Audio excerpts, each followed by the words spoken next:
Dears, good morning. നമുക്കിന്ന് ചപ്പാത്തിയുടെ കൂടെ കഴിക്കാൻ പറ്റിയ അല്ലെങ്കിൽ അപ്പത്തിൻ്റെയും ഇടിയപ്പത്തിൻ്റെയും ഒക്കെ സൈഡ് ഡിഷായിട്ട് കഴിക്കാൻ പറ്റിയ ഒരു പനീർ പെപ്പർ റോസ്റ്റ് ഉണ്ടാക്കിയാലോ. വളരെ ഈസിയാണ് കേട്ടോ ഉണ്ടാക്കാനായിട്ട്. ചപ്പാത്തിയുടെ ഉള്ളിൽ വെച്ചിട്ട് നമുക്ക് ചപ്പാത്തി റോളായിട്ട് ഉണ്ടാക്കാം. അതുപോലെ തന്നെ ചപ്പാത്തിയുടെ അപ്പത്തിൻ്റെ ഇടിയപ്പത്തിൻ്റെ ഒക്കെ കൂടെ സൈഡ് ഡിഷായിട്ടും കഴിക്കാം. അപ്പോൾ നമുക്ക് എങ്ങനെയാണ് നമ്മുടെ പനീർ പെപ്പർ റോസ്റ്റ് തയ്യാറാക്കുന്നത് നോക്കാം. അപ്പോൾ നമുക്ക് നമ്മുടെ ഇൻഗ്രീഡിയൻസ് നോക്കാം. ഞാനിപ്പോൾ ഒരു 200 ഗ്രാം പനീർ ഈ ഒരു വലിപ്പത്തിലുള്ള ക്യൂബ്സ് ആയിട്ട് കട്ട് ചെയ്തെടുത്തിട്ടുണ്ട്. പിന്നെ ഒരു വലിയ തക്കാളി എടുത്തിട്ടുണ്ട്, 2 മീഡിയം വലിപ്പത്തിലുള്ള സവോള എടുത്തിട്ടുണ്ട്, ഒരു പച്ചമുളക് എടുത്തിട്ടുണ്ട്, ഒരു തണ്ട് കറിവേപ്പില എടുത്തിട്ടുണ്ട്. പിന്നെ നിങ്ങൾക്ക് മല്ലിയിലയുടെ ഫ്ലേവർ താല്പര്യമുണ്ടെങ്കിൽ മല്ലിയില ചേർക്കാം കേട്ടോ. ഞാനിപ്പോൾ മല്ലിയില ചേർക്കുന്നില്ല. ഇനി നമുക്ക് ഈ പനീർ ഒന്ന് ഷാലോ ഫ്രൈ ചെയ്തെടുക്കാം. ഷാലോ ഫ്രൈ മതി.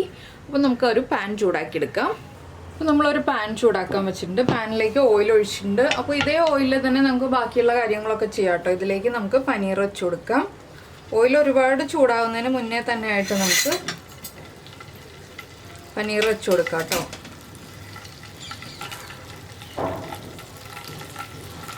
അപ്പോൾ നിങ്ങൾ പനീറിൻ്റെ അളവ് കൂട്ടുന്നതനുസരിച്ച് സവോളയുടെ അളവ് കൂട്ടുക. തക്കാളി ഇപ്പോൾ 400 ഗ്രാം പനീർ എടുക്കുകയാണെങ്കിൽ ഒരു 1.5 തക്കാളി എടുത്താൽ മതി. 2 തക്കാളിയുടെ ആവശ്യമില്ല. ഇനി പനീർ ഒന്ന് കുക്കായി വരട്ടെ. ഇപ്പോൾ നമ്മുടെ പനീർ ഏകദേശം ഈ ഒരു കളറൊക്കെ ആയി വന്നിട്ടുണ്ട് കേട്ടോ. ഇത്രയും ആവണ്ട. ഇങ്ങനെ ഒന്ന് കളറായി തുടങ്ങുമ്പോൾ തന്നെ നമുക്ക് അടുത്തടുത്ത സൈഡിലേക്ക് തിരിച്ചിട്ട് കൊടുക്കാം. ഞാനിങ്ങനെ ഓരോ സൈഡിൻ്റെയും കളർ മാറുന്നതനുസരിച്ച് തിരിച്ചിട്ട് കൊടുത്തുകൊണ്ടിരിക്കുകയാണ്.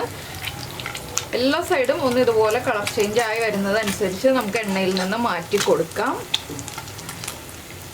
ഇനി ഇതേ എണ്ണയിൽ തന്നെയാണ് നമ്മൾ ബാക്കി കുക്ക് ചെയ്യാൻ പോകുന്നത്. അപ്പോൾ ജിഞ്ചർ ഗാർലിക് പേസ്റ്റ് ഇല്ലാന്നുണ്ടെങ്കിൽ ഇഞ്ചിയും വെളുത്തുള്ളിയും ചെറുതായിട്ടൊന്ന് ചോപ്പ് ചെയ്ത് വെക്കാം കേട്ടോ. എൻ്റെ കയ്യിൽ ജിഞ്ചർ ഗാർലിക് പേസ്റ്റ് ഉണ്ട്, അതുകൊണ്ട് ഞാൻ ജിഞ്ചർ ഗാർലിക് പേസ്റ്റാണ് ആഡ് ചെയ്യുന്നത്.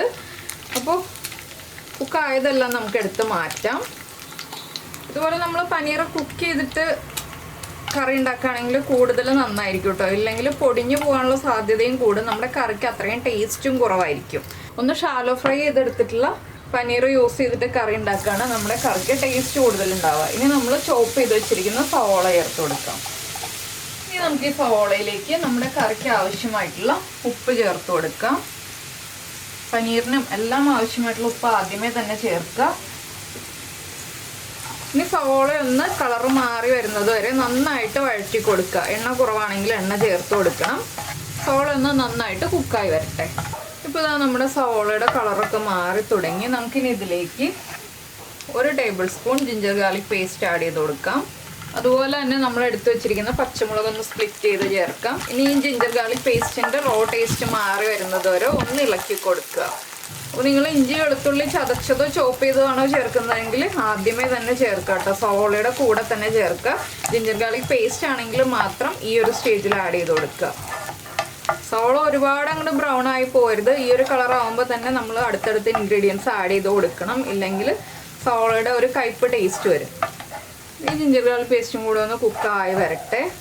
അപ്പോൾ ജിഞ്ചർ ഗാർലിക് പേസ്റ്റ് ഒന്ന് കുക്കായി വരുന്നുണ്ട്. നമുക്കിതിലേക്ക് 1 ടീസ്പൂൺ കുരുമുളക് പൊടി ചേർത്ത് കൊടുക്കാം. നിങ്ങളുടെ എരിവ് അനുസരിച്ചിട്ട് കുരുമുളക് പൊടിയുടെ അളവ്. ഞാനിപ്പോൾ 1 ടീസ്പൂണാണ് ചേർത്തിട്ടുള്ളത്. 3/4 ടീസ്പൂൺ ഗരം മസാലപ്പൊടിയും. ഇനി ഇത് രണ്ടും ചേർത്ത് ഒന്ന് ഇളക്കി കൊടുക്കുക. ഇതിലേക്ക് ഇനി നമുക്ക് 1/4 ടീസ്പൂൺ മഞ്ഞൾപ്പൊടി. ഇത്രയും ചേർത്ത് നന്നായിട്ടൊന്ന് ഇളക്കി ഈ പൊടികളൊക്കെ ഒന്ന് കുക്കായി വരുന്നത് വരെ ഇളക്കി കൊടുക്കാം.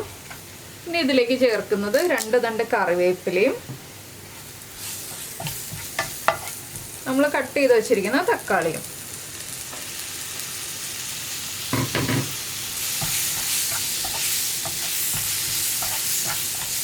തക്കാളി നമ്മുടെ ഓവർ കുക്കായി പോകണ്ട കേട്ടോ.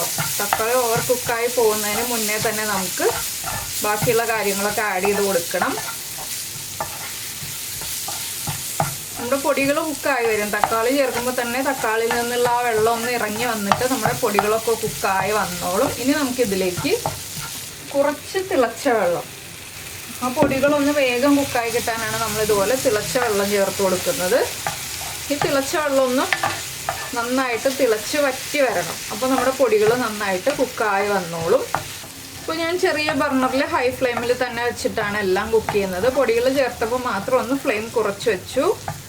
ഇപ്പോൾ കണ്ടോ നന്നായിട്ട് എണ്ണയൊക്കെ തെളിഞ്ഞു വരുന്നുണ്ട്, പൊടികളൊക്കെ കുക്കായിട്ടുണ്ട്. ഇനി നമുക്ക് കുറച്ചുകൂടി വെള്ളം ചേർക്കാം. നമ്മുടെ പനീറിലേക്ക് മസാല പിടിക്കാനായിട്ടാണ് നമ്മൾ ഇതിലേക്ക് കുറച്ചുകൂടി വെള്ളം ചേർത്തിട്ട് ഒന്ന് തിളയ്ക്കാനുള്ള സമയം കൊടുക്കുക. വെള്ളം ഒന്ന് തിളച്ച് വരണം. ഒരുപാട് വെള്ളം വേണ്ട, ഒരു 1/2 കപ്പ് വെള്ളം മതി. എന്താണെന്ന് വെച്ചാൽ നമ്മൾ പനീർ ഷാലോ ഫ്രൈ ചെയ്തതാണ്, അപ്പോൾ ഒരുപാട് വെള്ളത്തിലിട്ട് കുക്ക് ചെയ്യേണ്ട ആവശ്യമില്ല. അപ്പോൾ നമ്മുടെ ഗ്രേവി തിളച്ച് തുടങ്ങിയിട്ടുണ്ട്. നമുക്കിതിലേക്ക് നമ്മൾ ഫ്രൈ ചെയ്ത് വെച്ചിരിക്കുന്ന പനീർ ചേർത്ത് കൊടുക്കാം. ഇനി പനീർ ഒന്ന് മിക്സ് ചെയ്യുക, ഉപ്പ് ചെക്ക് ചെയ്യുക, ഉപ്പ് കുറവാണെങ്കിൽ ഉപ്പ് ആഡ് ചെയ്ത് കൊടുക്കുക. ഇനി ഇതൊന്ന് നന്നായിട്ട് ഇളക്കി മിക്സ് ചെയ്തതിന് ശേഷം നമുക്കിതൊന്ന് അടച്ചു വയ്ക്കാം. ഒരു 3 മിനിറ്റ് ഹൈ ഫ്ലെയിമിൽ അടച്ചു വെച്ച് ഈ മസാല നമ്മുടെ പനീറിലേക്ക് പിടിച്ചു വരുന്ന രീതിയിലാക്കിയെടുക്കണം. നന്നായിട്ട് പനീറിലേക്ക് മസാല പിടിച്ചിരിക്കുന്ന രീതിയിലായിരിക്കും കേട്ടോ. നമ്മുടെ ഗ്രേവി ഒട്ടും തന്നെ ഉണ്ടാവില്ല, മസാല നന്നായിട്ട് പനീറിലേക്ക് പിടിച്ചു വരണം. അപ്പോൾ ഇതാ നമ്മുടെ മസാലയൊക്കെ പനീറിലേക്ക് നന്നായിട്ട് പിടിച്ച് പൊതിഞ്ഞ് വരുന്ന രീതിയിലായിട്ടുണ്ട്. ഇത്രയും ആയപ്പോൾ ഞാൻ ഇനി ഫ്ലെയിം ഓഫ് ചെയ്യാൻ പോവാണ്. ഇനി നമുക്കിതിലേക്ക് ഒന്നും ചേർക്കാനില്ല.